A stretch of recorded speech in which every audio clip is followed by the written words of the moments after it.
વાલિયાના પઠાર ખાતે રહેતા વિક્રમસિંહ દેશમુખના ખેતરની 1.5 એકર જમીનમાં વાવેલી ઊભી શેરડીનો પાક કોઈ બદમાશ દ્વારા સળગાવી દેતા ખેડૂતોને લાખો રૂપિયાનું નુકસાન થયું હતું, જેના પગલે પઠાર ગામના અસરગ્રસ્ત ખેડૂતોને થયેલ નુકસાન મામલે યોગ્ય વળતર માટે વાલિયા પોલીસ મથકમાં અરજી રૂપે ફરિયાદ આપવામાં આવેલ છે।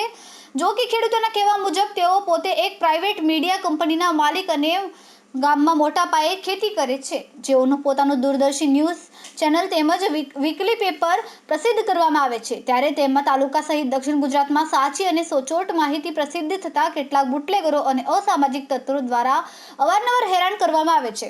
ભૂતકાળમાં પણ આવી જ રીતે શેરડીનો ઊભો પાક સળગાવી દેવામાં આવ્યો હતો।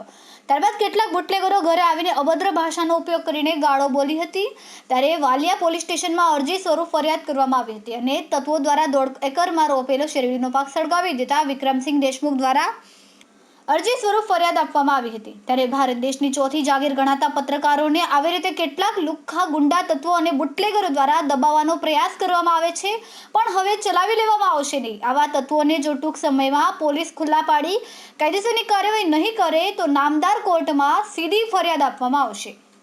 અહીં ઉલ્લેખ કરવો રહ્યો કે અસામાજિક તત્વો ઉપર અગાઉ પણ 3 વખત વાલિયા પોલીસ મથકે ફરિયાદ દાખલ કરવામાં આવી છે, પરંતુ હજી સુધી આ અરજીના અનુસંધાને વાલિયા પોલીસ દ્વારા કોઈપણ જાતની કાર્યવાહી કરવામાં આવી નથી। તો અહીં પ્રશ્ન એ ઊભો થાય છે કે વાલિયા પોલીસ આ અસામાજિક તત્વોને કોને ઇશારે છાવરી રહી છે, તે પણ એક તપાસનો વિષય છે। રિપોર્ટર રવિ સૈયદ, તહેલકા ન્યૂઝ, નેત્રમ।